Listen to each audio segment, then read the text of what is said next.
The morning sun made long shadows in the vegetable garden as Grace Whitfield kneeled between the tomato plants. Her old gardening gloves were already dirty from an hour of pulling weeds. It was Tuesday, a little after 9 o'clock, and the Iowa heat was already getting strong, promising another very hot July day. She could hear the far-off sound of Garrett's tractor in the distant field, a familiar noise that had been the background music of their 23 years of marriage on this farm. Grace stopped to wipe sweat from her forehead, leaving a dirty streak on her skin, when she heard the sound of tires on the gravel of their long driveway.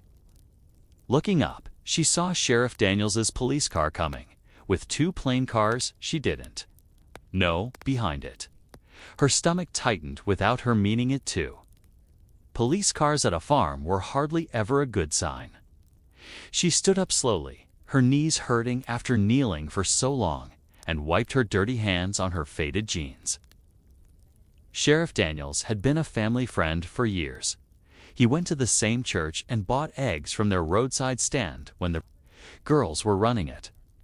But as he got out of his car, his face had a look she had never seen before, a mix of professional seriousness and personal sadness.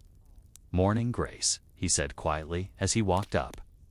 2 people in suits got out of the plain cars, a man and a woman, both standing with the stiff posture of police officers.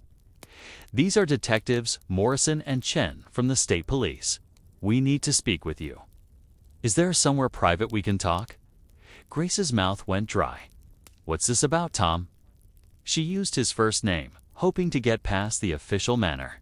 But he just pointed toward the house. "Please, Grace, inside would be best."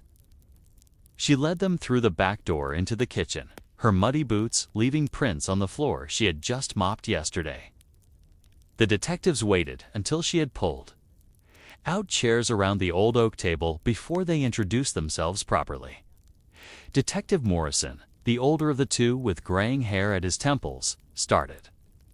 "Mrs. Whitfield, there's no easy way to say this," he began, taking a tablet out of his briefcase. "This morning, a magnet fisher found something in Cedar Creek. It was an old milk can, and when he pulled it up, he stopped, looking at Sheriff Daniels, who nodded a little. There were human remains inside. Small remains. We have reason to believe they may be your daughter, Nora." The words hit Grace like a physical punch. Her legs gave out, and she grabbed the edge of the kitchen table to hold herself up, her knuckles white against the dark wood. "No," she whispered. Then louder, "No, that's not possible. Nora's out there somewhere. She and Cora, they're just." Detective Chen, who was younger and had kind eyes, turned the tablet toward Grace. "I'm sorry, but we need you to look at these photos. Can you identify this milk can?" Grace made herself look at the screen. The picture showed an old metal milk can, stained with rust and covered in river mud, but the mark on it was still easy to see. Farmhouse in faded letters with their farm's old logo.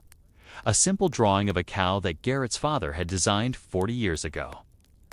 "Oh God," Grace breathed. We had dozens of those before we switched to the modern cooling tanks. We sold most of them at a farm auction, but kept some in the old barn. I don't know how many." Morrison swiped to the next photo. Grace saw a glimpse of something wrapped in a blue tarp with yellow stripes before she had to look away, her stomach feeling sick. Small bones, so terribly small, and torn cloth that might have been. "I can't," she gasped. "Please, I can't look at that." "The medical examiner will need to confirm with DNA," Chen said gently, closing the tablet. "But the remains are consistent with a child of Nora's age at the time she disappeared. The way it was preserved in the sealed can means we should be able to get a positive identification." From outside, the sound of the tractor engine stopped. Grace saw Garrett jumping down from the driver's seat, having seen the police cars. He was running toward the house, his work shirt flapping behind him. He burst through the door, taking in the scene. The officers, Grace's shocked face, and his look changed from confusion to fear. "What's happened?" he demanded. Grace, Sheriff. Daniels stood up. Garrett, you should sit down. Tell me standing, Garrett said, but his voice was shaky. The sheriff repeated the terrible news, each word seeming to make Garrett look years older. He sank into the chair next to Grace and reached for her hand. Where? He asked in a rough voice. Where in Cedar Creek? Near the old railroad bridge, Morrison answered. The can was stuck under some logs underwater. If it wasn't for the magnet fissure, it might never have been found. Detective Chen cleared her throat. Mr. and Mrs. Whitfield, I know this is a very difficult time, but we need to search your property. Specifically, we need to check any remaining milk cans and collect evidence. Garrett's head snapped up. Evidence? What kind of evidence? Morrison's face was professionally neutral. The milk can came from your farm. That makes this property a potential crime scene. We need to find out if the crime happened here. You think we? Grace couldn't finish the sentence. The idea was too horrible. You think we killed our own daughter? We have to follow the evidence, Chen said. I'm truly sorry, but we have a warrant. As if on cue, more cars started to arrive. Crime scene. Workers in white suits came out with metal detectors, evidence bags, and cameras.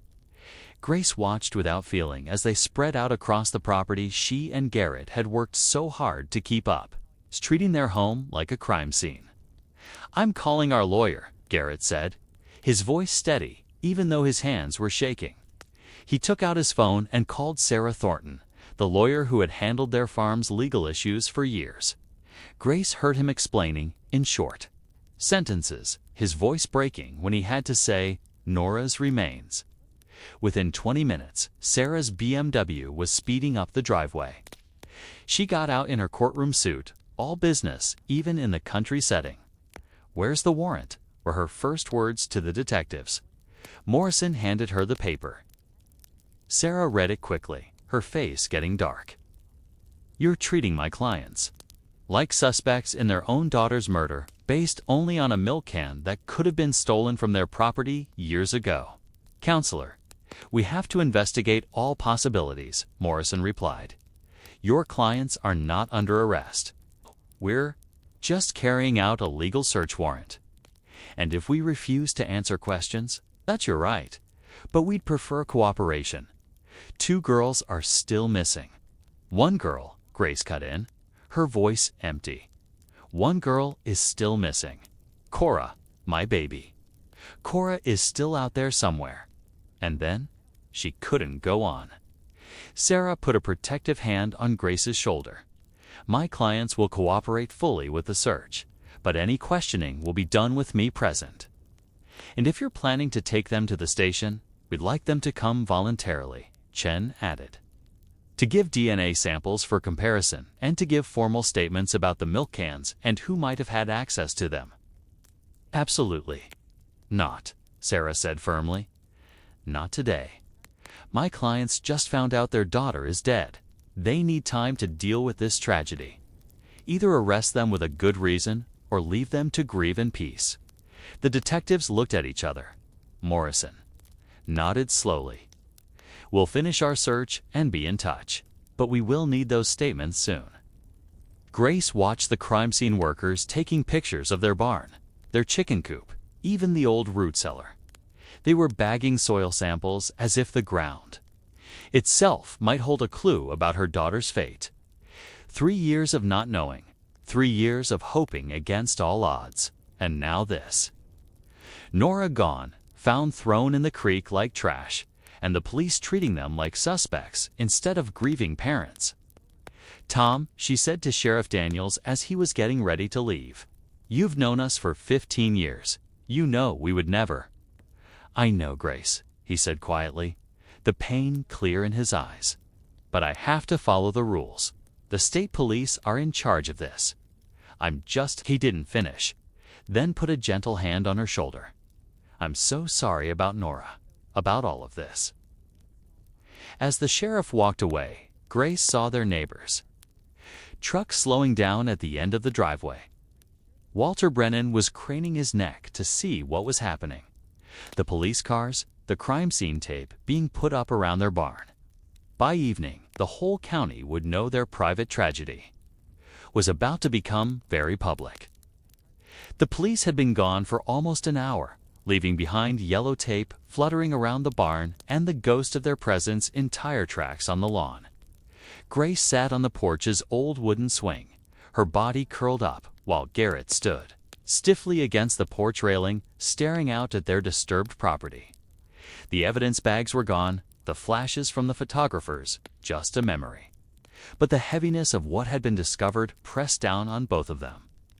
The sound of Walter Brennan's old Ford truck broke their shocked silence. Grace looked up to see their neighbor pulling into the driveway, his truck kicking up dust in the late afternoon heat. Walter had been their neighbor for over 20 years, his land running alongside theirs for nearly a mile. He had been a good friend through all those years, the kind of neighbor who would show up to help during harvest time without being asked, who would check on their animals when they took their few vacations. Walter's face already showed real concern as he got out of his truck. At 62, he moved with the careful walk of a man who had spent his life doing physical work, his joints reminding him of every fence post he had driven and every hay bale he had lifted. As he walked up the porch steps, Grace could see the worry making the lines around his eyes deeper. "Grace, Garrett," he said, taking off his John Deere cap. "I saw all the police cars from my east field. It must have been a dozen of them. What in God's name happened?" Grace tried to speak, but found her throat was tight with emotion. Tears she had been holding back since the police left suddenly came pouring out. Garrett moved to her side, his hand on her shoulder, and answered for both of them. "They found her, Walter. They found Nora." Walter's weathered face turned white. With shock, found her? Where? How? "In Cedar Creek," Grace managed to say between sobs. "A magnet fisher pulled up an old milk can this morning. Our milk can. She was inside." Walter's legs seemed to give out, and he sat down heavily in the wicker chair across from them, his hands gripping the armrests so tight his knuckles turned white. "Dear Lord," he whispered. "Oh, Grace. Garrett, I can't imagine what you're going through." He was quiet for a long moment, his eyes looking far away. When he spoke again, his voice was rough with emotion. "When I lost Daniel in that grain silo, it nearly killed me. But at least," he paused, swallowing hard, "at least I got to bury my son, got to say goodbye. You've spent 3 years not knowing. What happened to your girls, and now this." Grace noticed how Walter's hands trembled a little as he spoke about Daniel. His son had been 24 when the accident happened 5 years ago. A young man just starting to take on more work on the farm. The grain silo had stopped working right, and Daniel had suffocated before anyone could get to him. She remembered going to the funeral, how Walter had stood alone by the grave after everyone else had left, his shoulders shaking with sadness. His wife had left him the year before Daniel died, not able to handle his drinking problem that had started after a bad harvest almost made them lose the farm. "The police," Walter said, bringing himself back to the present. "All those crime scene people, they don't think you." "They do," Garrett said bitterly. "The milk can came from our farm, so we're suspects. They're treating us like we killed our own daughter." Walter's face turned red with anger. "That's insane. Anyone? Who knows you? How could they even think such a thing?" "They have to follow the evidence," Grace said with an empty voice, repeating the detective's words. "The evidence that says someone put our baby in our milk can and threw her in the creek like trash." The late afternoon sun was starting to go down, painting the sky in colors of orange and pink that would have been beautiful any other day. Walter looked at them both, then stood up with a decision. "You shouldn't be alone right now," he said firmly. "And I know you're in no shape to think about the animals. I'll handle the evening feeding. I know where everything is." Walter, you don't have to, Garrett started, but Walter stopped him with a raised hand. It's what neighbors do. Besides, I know exactly what needs to be done. Those horses need their grain. The chickens need to be locked up for the night. And that old mare of yours, Buttercup, right? She needs that special feed for her teeth. Grace managed a weak smile. Despite everything, Walter did know their farm almost as well as they did. He had helped them enough times over the years, and they had done the same for him just as often. Your feed delivery is scheduled for tomorrow morning, isn't it? Walter went on. I can be here to get it if you need to be dealing with funeral arrangements or legal matters. The word funeral hit Grace like a physical punch. They would have to bury their daughter, plan a service, pick out a coffin small enough for the remains that had been crammed into a milk can. Fresh tears rolled down her cheeks. Walter moved around their property with the easy way of someone who had been there countless times. Grace watched from the porch as he went to the barn. Not the one with crime scene tape, but the newer one where they kept the feed. He knew exactly which barrel had the chicken feed, which bags were for the horses. He even remembered that Buttercup needed the senior feed with extra things for her old teeth and joints. As he worked, moving between the chicken coop and the horse pasture, Grace found herself thankful for him being there.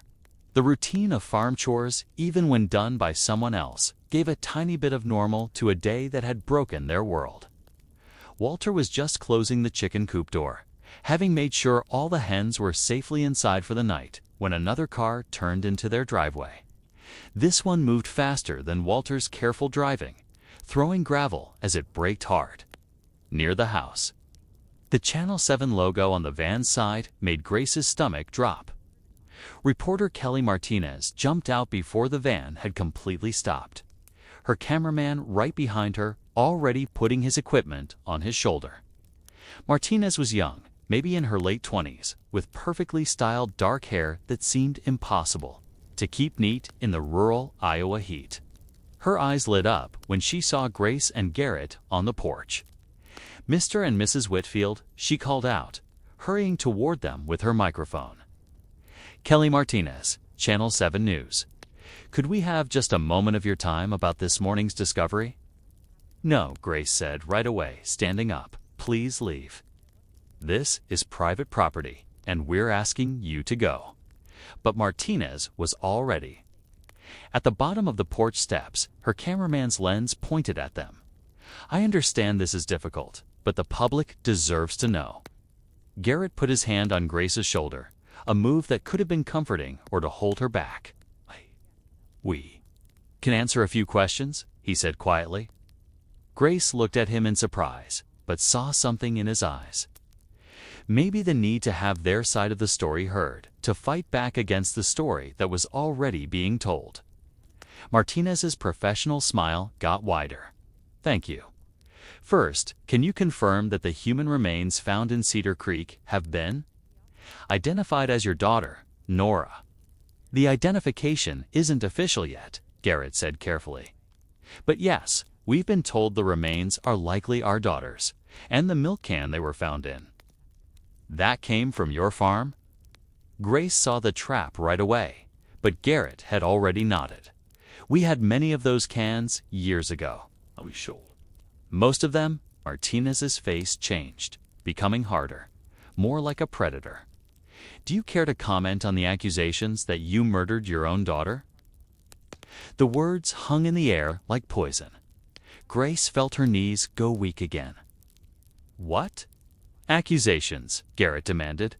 Who's making accusations? Sources close to the investigation say you're being treated as suspects. That police searched your property for evidence. Martinez pressed closer. Where are you hiding the second girl, Mr. Whitfield? Where is Cora? How dare you, Grace? Gasped. How dare you come here? And is it true you took out a large life insurance policy on both girls just months before they disappeared? Martinez went on without stopping. That you were having money problems with the farm? Get off our property, Garrett said, his voice dangerously low. Now, Martinez stood her ground for another moment, the camera still rolling. The public will draw their own conclusions from your refusal to answer, she said coolly, then finally signaled for her cameraman to lower his equipment. As the news van drove away, Grace noticed Walter's truck had stopped at the end of their driveway. He had been watching the whole thing. After a moment, his truck slowly went on down the road, leaving them alone with the terrible realization that instead of being able to grieve their daughter's death in peace, they would now have to defend themselves against accusations of murder. By 7 o'clock, darkness was falling over the Iowa farmland, the last bits of orange sunset turning into deep purple. Grace and Garrett had spent the last hour in silence, each lost in their own sadness when Walter's truck came back up their driveway. His headlights swept across the porch where they still sat, not able to start any normal evening tasks. Walter got out, his body a silhouette against his truck's cab light. "I've already taken care of your chickens and horses," he called out.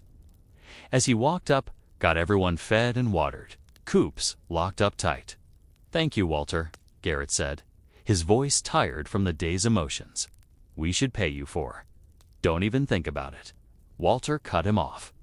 "Though I did notice your grain supply is running pretty low. The delivery tomorrow will help, but you'll need something for the morning feeding." "I've got plenty in my barn. Why don't you come get a few sacks to last you?" Garrett started to get up. "I'll go with you." "No," Grace said suddenly, standing up. "I'll go." When Garrett looked at her with concern, she added, "I need to do something. Anything. I can't just sit here anymore." "Grace, you should rest," Garrett protested. "Today has been." "I know what today has been," she said sharply, then made her voice softer. "Please, I need to keep my hands busy or I'm going to fall apart completely." Garrett understood that. Need, the desperate want to do something practical, something normal, when your world had been destroyed. He nodded with reluctance. Grace got into Walter's truck, the familiar smell of feed dust and old leather somehow comforting. They drove the short way to his property in silence, the truck's headlights cutting through the growing darkness. Walter's barn stood ahead, a huge building that had been there for almost 100 years, old but strong. Inside, a single light bulb overhead cast sharp shadows on the packed dirt floor, and the walls lined with equipment. The barn smelled of hay and motor oil, the smells of a working farm. Walter led her to the feed storage area, pointing out several 50-pound sacks of grain. "This should get you through a couple of days," he said, lifting the first sack. "Here, you get that end." Grace moved to help him, thankful for the physical work. They worked together to load the first sack into his truck bed, then went back for another. As Walter reached for the second bag, Grace's eyes looked around the familiar space. That's when she saw it. A roll of blue work tarp tucked behind an old farm machine. The clear yellow stripes were easy to see, even in the dim light. The image from the detective's tablet came back to her mind with a violent shock. The small body wrapped in that same blue tarp with yellow stripes. The way the plastic had broken down after years in the water, but still held its terrible secret. Her baby, her Nora, wrapped up and thrown away. The world tilted. Grace stumbled backward, her vision turning gray at the edges. She reached out, without looking for something to hold on to, but missed the distance, and her head hit a low wooden beam hard. Pain exploded across her forehead, and she felt herself falling. Grace. Walter dropped the grain sack and rushed to her, catching her before she hit the ground. "What happened? You all right?" She touched her forehead and her fingers. Came back, sticky with blood. It was a small cut, but head wounds always bleed a lot. "The tarp," she managed to say, pointing with a shaking hand. "It's the same. In the photos, wrapped around." Understanding showed on Walter's face. He looked shocked as he helped her to an upside-down bucket to sit on. "Oh God, Grace, I'm sorry." I didn't think. Here, let me get that out of sight. He quickly moved to the tarp, rolling it up tighter and pushing it behind other equipment, where it couldn't be seen. When he came back, he had an old but clean rag in his hand, which he pressed gently to her forehead. "I'm so sorry you had to see that," he said, his voice full of real regret. "I use those tarps for everything around here, covering equipment, lining the truck bed. I never thought about how it might, after what you saw today." Grace held the rag to her head, the sharp pain somehow keeping her in the present moment. "It's not your fault. They sell those tarps at every hardware store in the county. It's just seeing it brought it all back." Walter knelt beside her, his wrinkled face creased with concern. "Maybe we should get you home. Garrett will worry if we're gone too long." Grace nodded, suddenly very tired. They loaded one more bag of grain in silence, Walter doing most of the work while keeping a careful eye on her. As they got ready to leave, he turned off the barn light, and they were in darkness except for the truck's headlights. "I'll get the rest of those tarps out of here tomorrow," Walter said quietly as he helped her into the truck. "I won't have anything around that might remind you." Back home, Garrett noticed the blood on Grace's forehead right away as she walked through the kitchen door. Hi's tired face changed to alarm as he jumped up from the table where he had been sitting with his head in his hands. "What happened?" Hi moved to look at the cut, gently tilting her face toward the light. "I'm fine," Grace said, though she let him lead her to a chair. "I hit my head on a beam in Walter's barn. It's just a small cut." Garrett got the first aid kit from under the sink. It's the same one they had used countless times for the girls' scraped knees and small injuries. His hands were gentle as he cleaned the wound with antiseptic, though Grace flinched at the sting. "How did you hit your head?" he asked, putting a small bandage on it. Grace hesitated, then explained about seeing the blue tarp with yellow stripes. How it had made her remember the evidence photos. Garrett's jaw tightened as she spoke, his movements becoming more stiff. "Those photos," he said quietly. "I can't stop seeing them either. Our baby, wrapped in plastic like he couldn't finish." They sat in silence as he put away the first aid supplies, both of them lost in the horror of what had been done to their daughter. By 8 o'clock, Garrett had moved to the couch, saying he just needed to rest his eyes for a moment. In minutes, the emotional tiredness of the day had pulled him into a deep sleep. Grace watched his face relax, the lines of sadness smoothed away for a little while. She covered him with the quilt her mother had made years ago, the one the girls used to fight over during movie nights. Grace went back to the kitchen table, but couldn't make herself eat. The casserole their church friend had dropped off that afternoon sat untouched in the refrigerator. Her stomach turned at the thought of food. Instead, she sat with her hands wrapped around a cold cup of coffee, her thoughts going to dark places. Someone had killed her baby girl. Someone had taken Nora and she made herself face the reality. Cut her up to fit inside that milk can. The medical examiner had been very businesslike about it during their short phone talk, talking about dismemberment and how things were preserved. But all Grace could think about was her daughter's small body, how someone had done such terrible Pirelli, how someone had done such terrible things to fit her into that metal container. The house felt terribly quiet. By now, the girls would have been getting ready for bed. There should be the sound of water running upstairs as they brushed their teeth. Arguments about whose turn it was to set the table for breakfast. The soft sound of Garrett reading bedtime stories. Nora had loved the Little House books, always asking for just one more chapter. Cora liked picture books about animals, making Garrett do all the voices. Now there was nothing but the tick of the kitchen clock and Garrett's soft snoring from the living room. Through the kitchen window, Grace saw headlights moving along Walter's back access road, the dirt track that ran behind his barn and connected to the old county road. The lights stopped and went dark near his barn. Walter was probably doing his evening equipment checks, she realized. He had always been a man of habit, checking his machines every night, making sure everything was ready for the next day's work. She thought about how Walter had kept up these routines even after losing Daniel. He had told her once that the sameness of farm life had saved him after his son's death. The animals still needed to be fed. The crops still needed to be tended. The equipment still needed to be checked. The rhythm of farm life didn't stop for sadness. Grace looked at Garrett again. He was sleeping so deeply, more tired than she had ever seen him.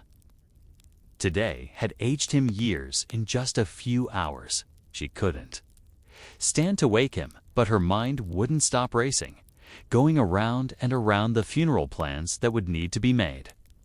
They would need Walter's flatbed trailer to move chairs from the church for the service.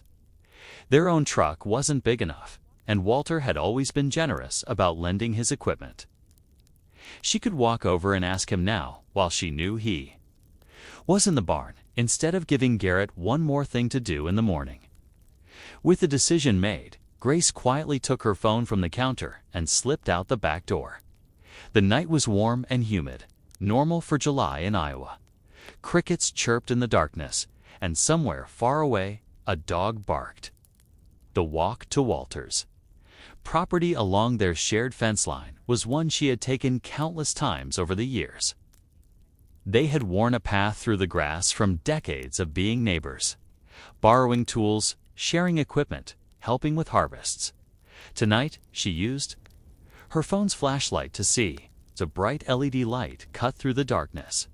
As she walked, Grace tried not to think about how Nora and Cora had loved to visit Uncle Walter. Always excited to see his barn cats and the old plow horse he kept more as a pet than for work. They had felt safe on his property, just as safe. As at home, the barn stood ahead, a thin line of light showing under the main door.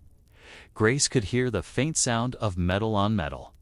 Walter working on something, keeping his hands busy, just as she needed to keep hers busy. 10 minutes after leaving her house, she reached for the barn door handle. Grace pushed open the barn door, the hinges making a soft creaking sound in the night air. Inside, Walter was bent over his workbench, a kerosene lantern making dancing shadows on the walls. Tools were spread out in front of him as he worked on what looked like a carburetor. The smell of machine oil and old hay filled the space. At the sound of the door, Walter looked up, startled, the wrench in his hand clattering to the concrete floor. His eyes were wide with shock, clearly not expecting anyone at this hour. Grace. He stood up quickly, wiping his hands on his overalls. "What are you doing here? Is everything all right?" "I'm sorry," Grace said, suddenly feeling foolish for the late visit. "I saw your lights on and thought, am I disturbing you?" No, of course not," Walter said, though he seemed to be getting himself together. His initial shock turning into his usual neighborly way. He picked up the fallen wrench and set it carefully on the bench. "Just doing some maintenance. Can't sleep sometimes, so I come out here and work. Keeps the hands busy, you know." He stepped closer, and in the lantern light, she could see real concern on his wrinkled face. "Is everything all right? Is Garrett okay?" "He's sleeping," Grace said. Finally, the tiredness just hit him all at once. "And you? How's your head?" He pointed to the bandage on her forehead. "It's fine. It's just a small cut." Grace took a breath, getting to the reason she had come. "Walter, I need to ask a favor. For the funeral, we'll need to move chairs from the church, and our truck isn't big enough. Could we borrow your flatbed trailer?" "Course," Walter said right away, his voice full of sympathy. "Of course, you can have it for as long as you need." He moved toward the corner of the barn where equipment was stored. "Let me show you. Where I keep everything. The hitch, the tie-down straps, the safety chains." Grace followed him, thankful for how easily he agreed. Walter pulled back a tarp that was covering the trailer hitch and started to explain how it worked.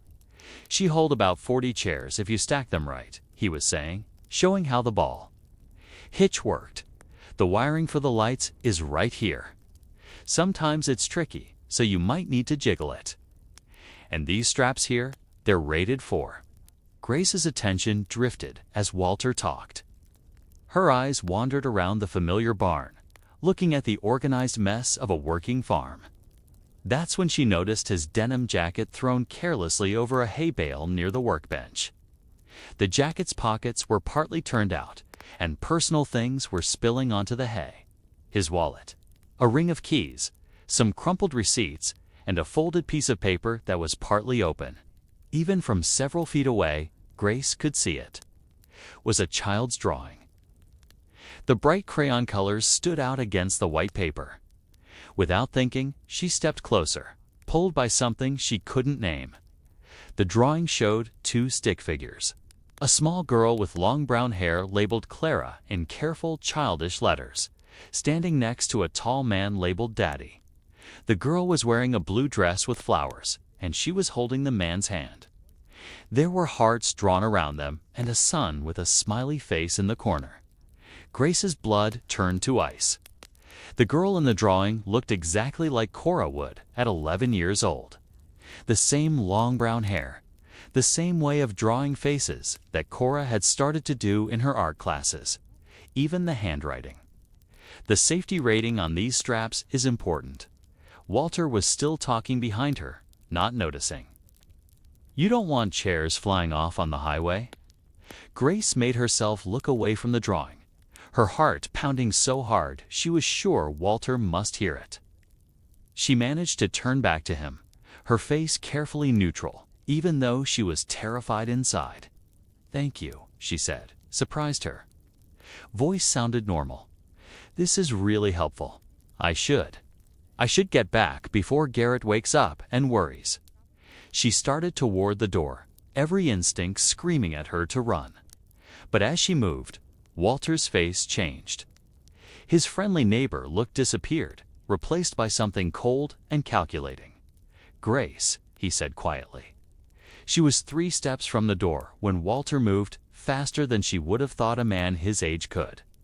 He stepped between her and the exit, and suddenly there was a shotgun in his hands. She hadn't seen where it came from, but now its barrel was pointed at her chest. "You saw Clara's drawing," Walter said, his voice strangely calm. "I saw you looking at it." "Walter, I don't. Don't lie to me, Grace." His tone was almost conversational, as if they were talking about the weather. "You know, now, I can see it in your eyes." Grace's mind raced, trying to understand the impossible. "Cora. You have." "Cora." Walter's face twisted with something that might have been regret. "I tried so hard to spare you from more pain." 3 years, Grace. 3 years I've kept this secret. Watching you and Garrett suffer, wanting to tell you, but knowing it would only hurt you more. And now you just had to come here tonight. Where is she?" Grace's voice cracked. "Where's my daughter?" "Walk," Walter commanded, pointing with the shotgun toward the back of the barn. Deeper inside, "Move." Grace had no choice. She walked. Slowly, her legs shaking as Walter followed with the gun aimed at her back. "She calls me Daddy now," Walter said, his voice taking on a dreamy quality. "It took a while, but children adapt. They forget." "She's happy, Grace. I want you to know that she's been happy. And Nora..." Grace could barely get the words out. Walter's face darkened. "She got sick 2 years ago. Pneumonia, I think. I tried everything. Antibiotics from the vet supply, fever reducers, even some old remedies my grandmother used.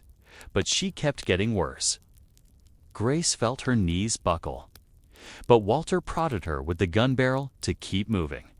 "I couldn't take her to a doctor," he went on, his voice matter of fact.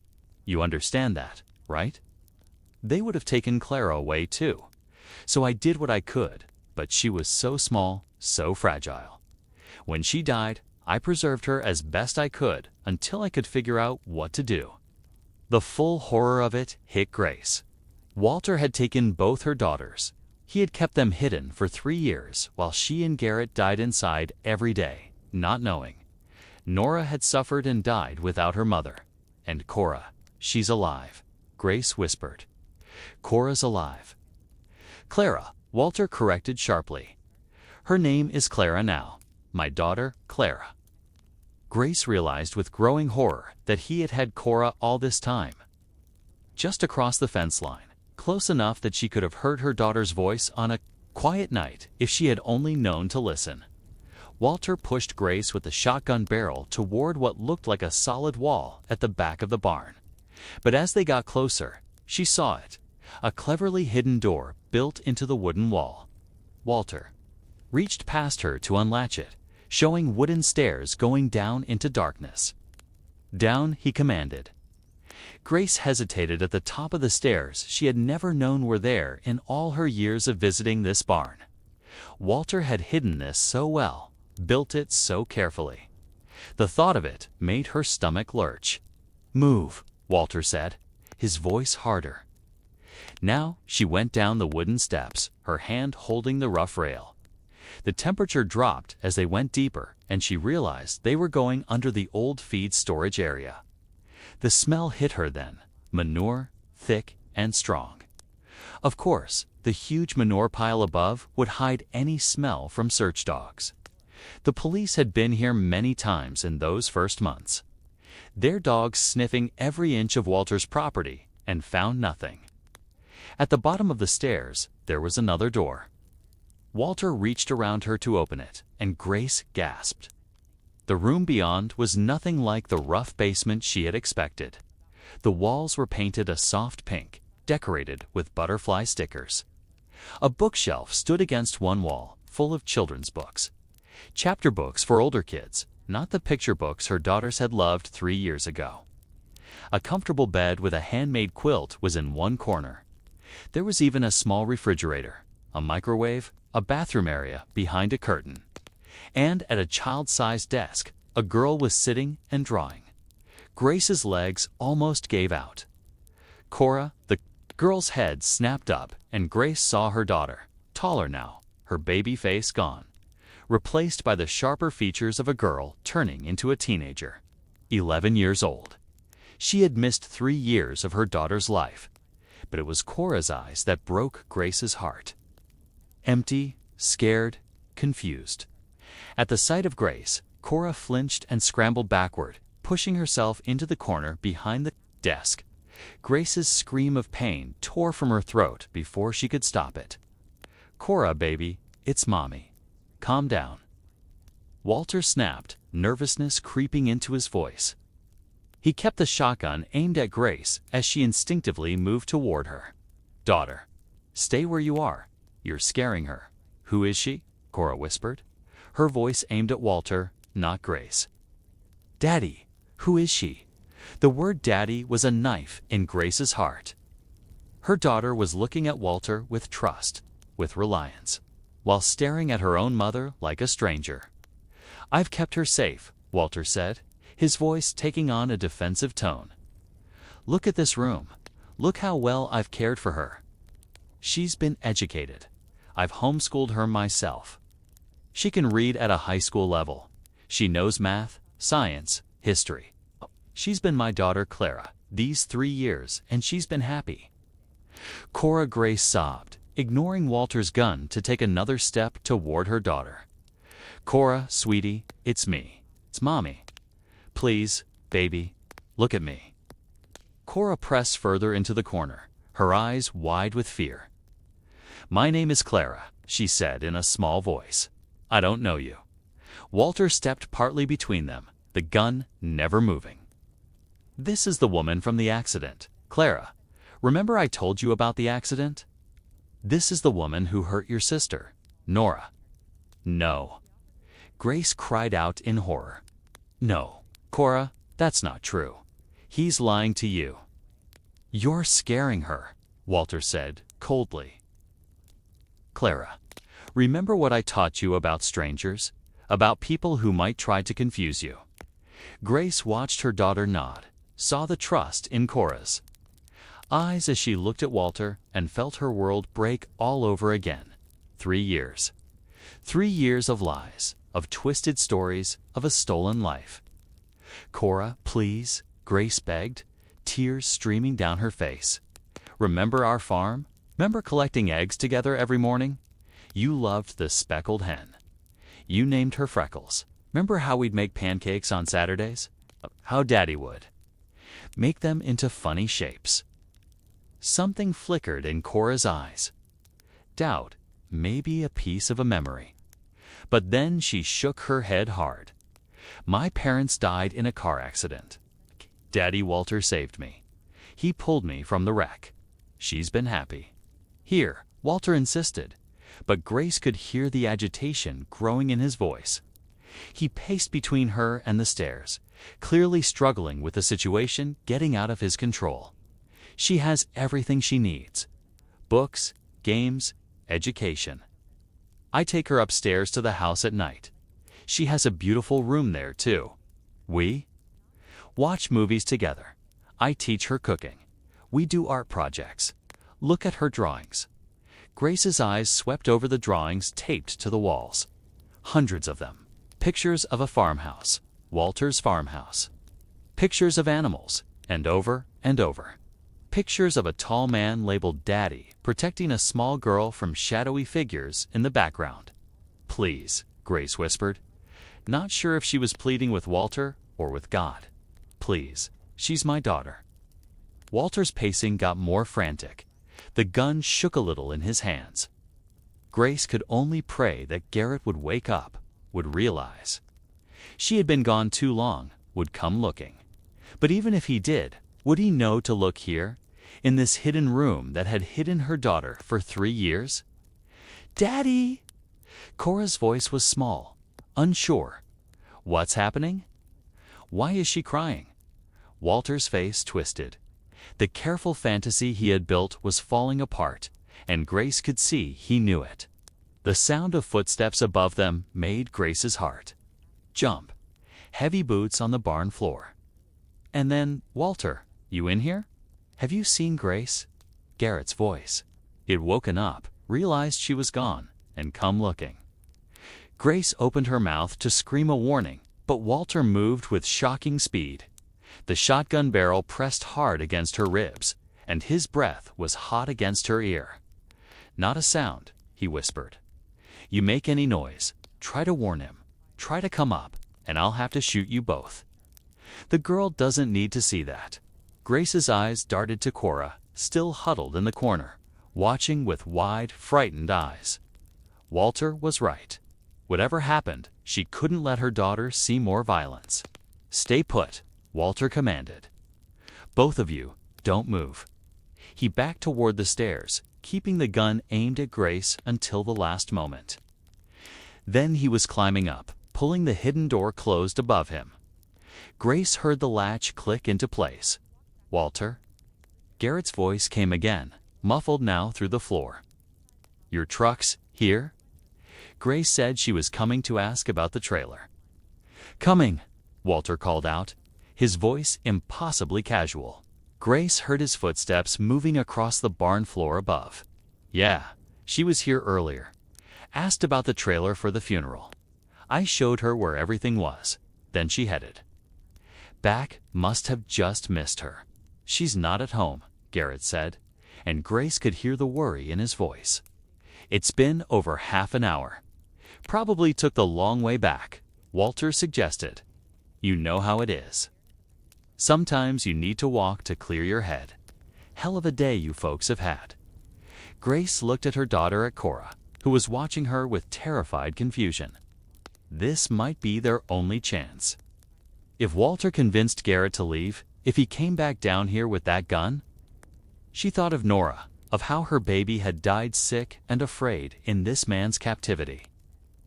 She thought of 3 years of not knowing, of the police treating them like suspects while their daughter was right here just across the fence line.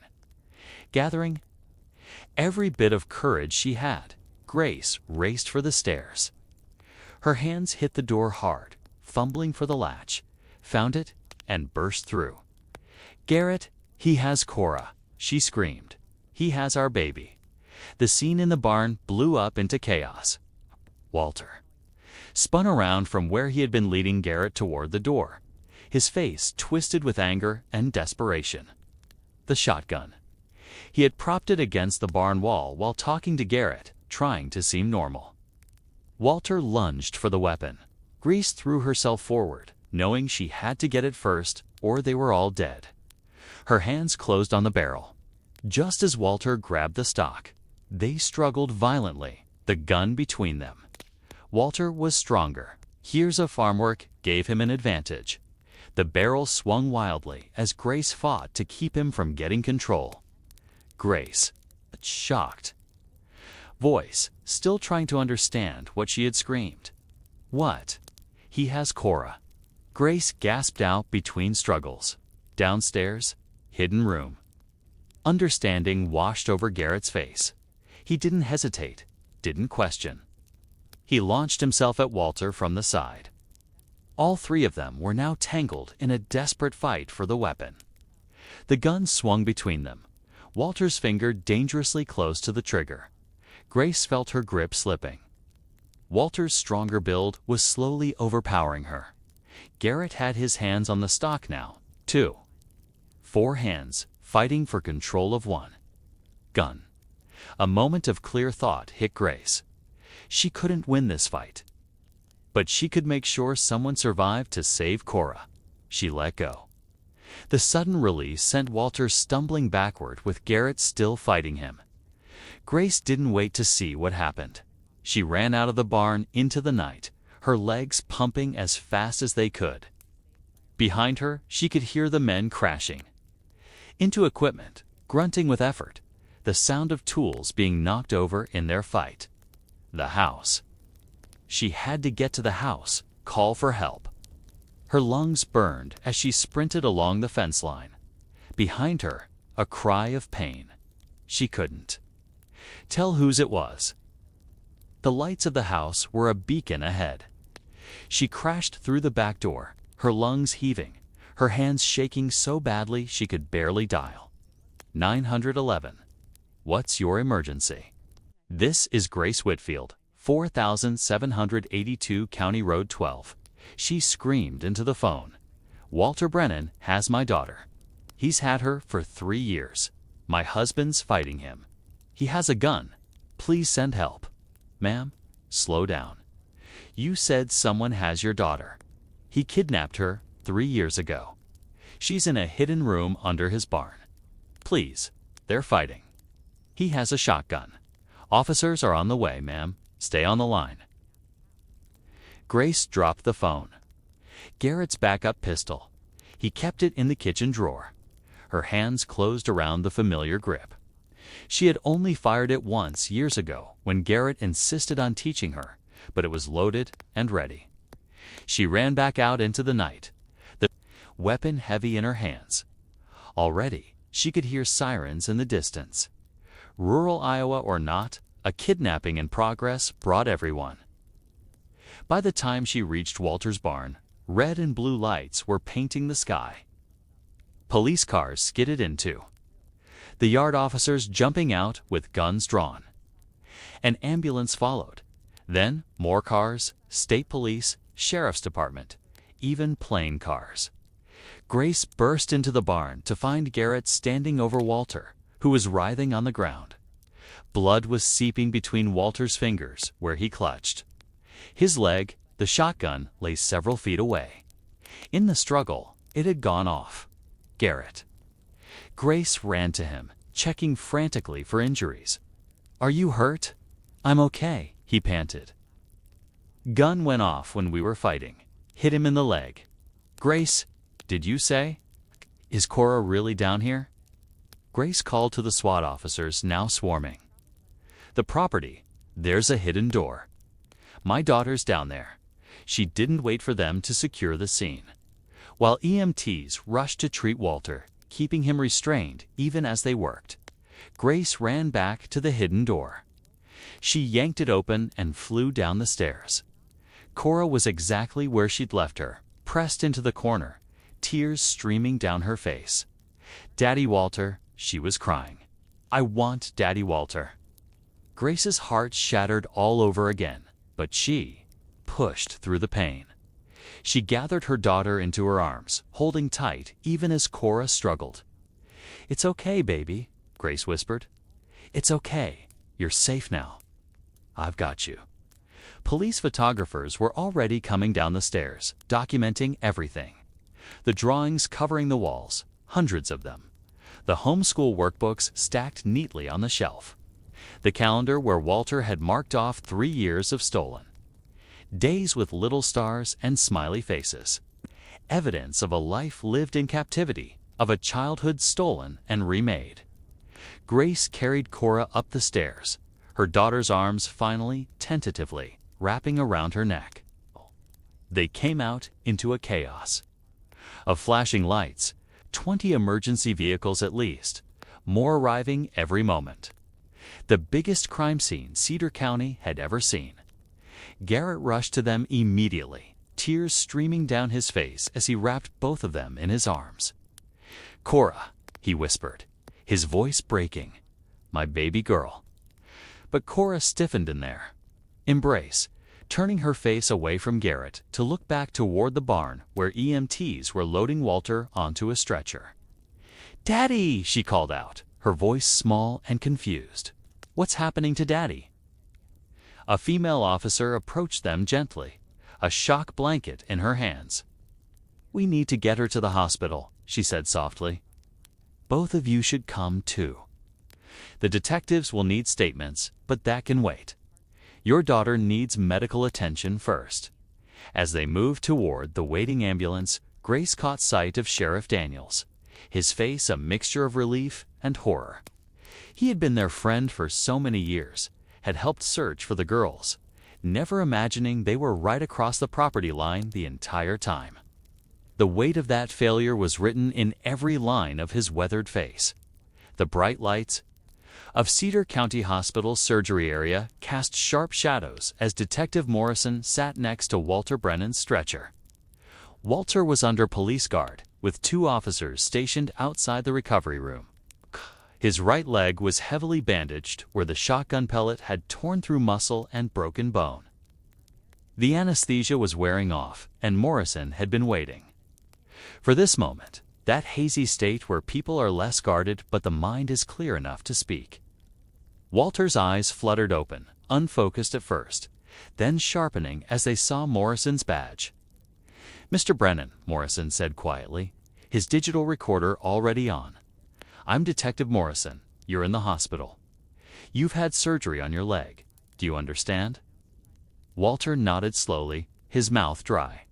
A nurse gave him water through a straw, then stepped back out of the room at Morrison's signal. "I need to advise you of your rights," Morrison began. But Walter interrupted.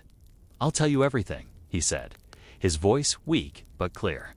"They deserve to know what happened to their girls." Morrison kept his face neutral, despite the chill that ran down his spine. "Start from the beginning." Walter's eyes grew distant, looking past Morrison to something only he could see. "I watched them grow up, from across the property line.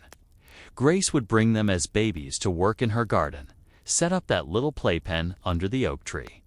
They took their first steps in that yard. I watched it all." His voice became wistful. "After Daniel died, after Mary left me, those girls they were like sunlight, the only bright thing I could see from my property. They'd wave to me when they saw me in my fields, called me Uncle Walter."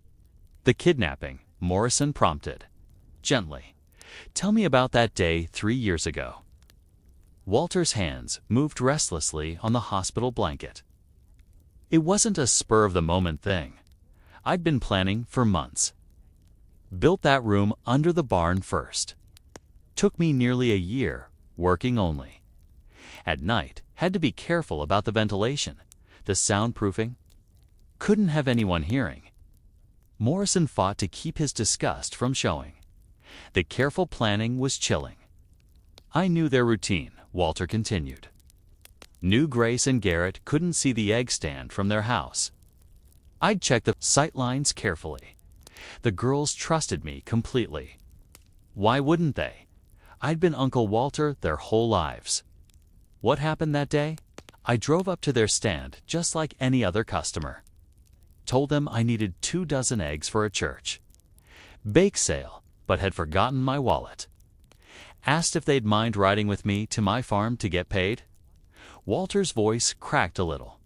They climbed right into my truck. Nora was talking about school starting soon. Cora had her favorite doll, and then I took them to the barn first. Told them I wanted to show them the new kittens. They loved animals, especially Cora. Once they were down in the room, he paused, swallowing hard. I told them there had been an accident, that their parents were hurt, and I was going to take care of them until everything was okay. Morrison made notes, his stomach turning. What about Nora? Tell me what happened to her. Walter's composure finally broke, tears sliding down his wrinkled cheeks. She got sick 2 years ago, spring of last year. It started as just a cough, but it got worse. High fever, trouble breathing. I think it was pneumonia. Why didn't you take her to a doctor? How could I? Walter's voice rose slightly. They would have taken Clara away. I tried everything. Antibiotics from the vet. Supply, fever reducers, even some old remedies my grandmother used. Clara begged me to get help for her sister, but I couldn't risk it.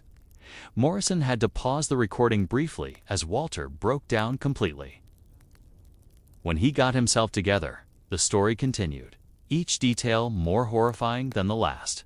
She got worse over 3 weeks. I stayed with her constantly, trying to keep her comfortable.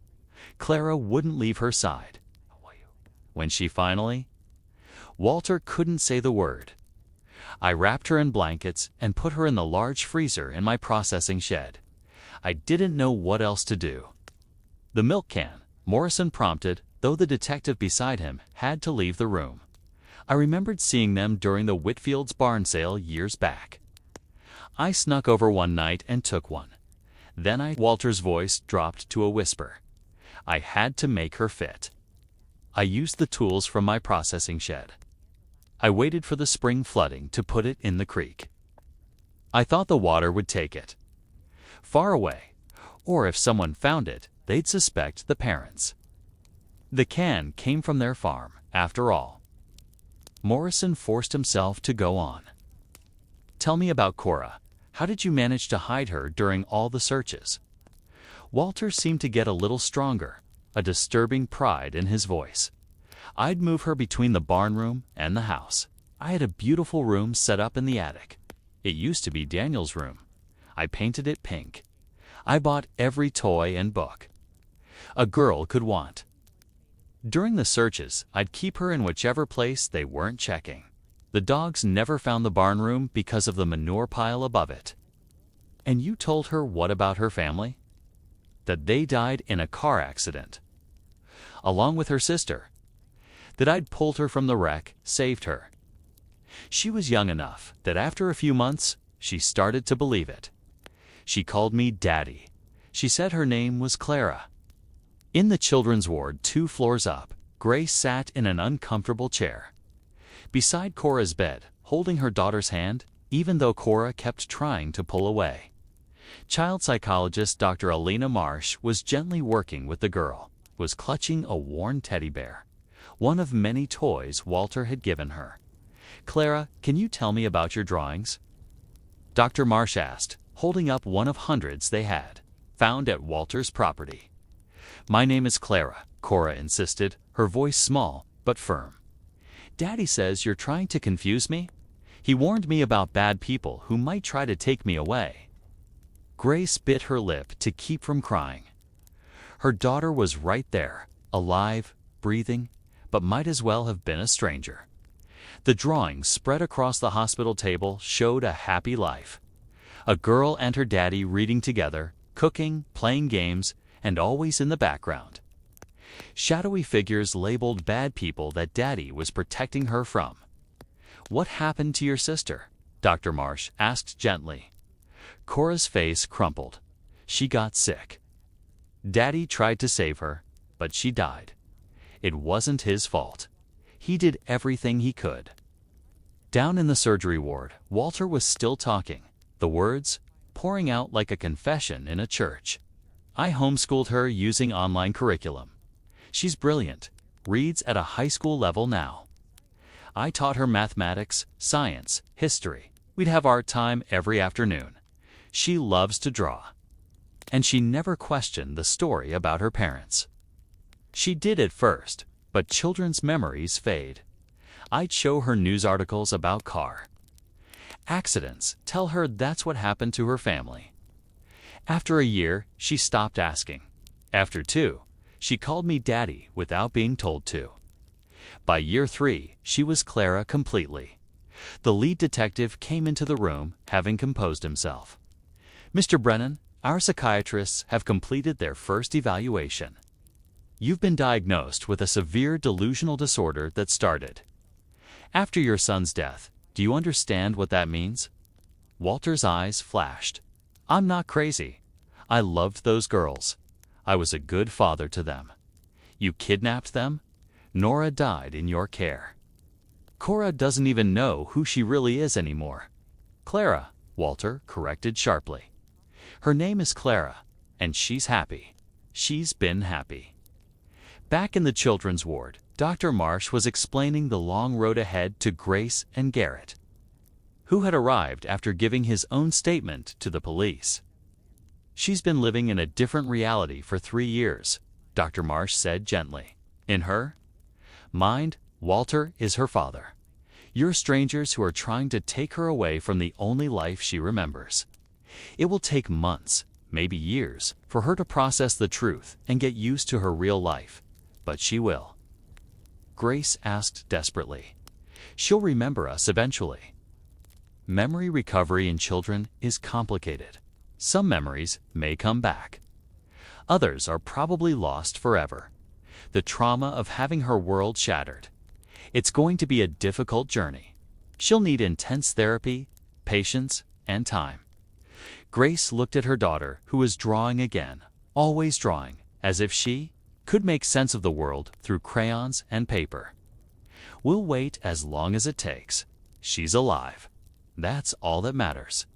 But even as she said it, her heart broke for Nora, who had died sick and afraid, calling for a mother who couldn't come. The child who had been thrown away like garbage by a man who claimed to love her. As Walter was being prepared for transport to the county jail, he was wheeled past the hospital lobby where Grace and Garrett were filling out paperwork. He saw them through the glass doors and called out, his voice carrying even though the guards were trying to quiet him. I loved them both, he shouted. I was a good father to them. Tell Clara I love her. Tell her Daddy loves her. Grace turned away, not able to look at the man who had stolen 3 years of their lives, who had killed one daughter and brainwashed the other. Garrett's arm came around her shoulders as the elevator doors closed on Walter's desperate face, still lost in the false belief that he had been saving the girls rather than destroying them.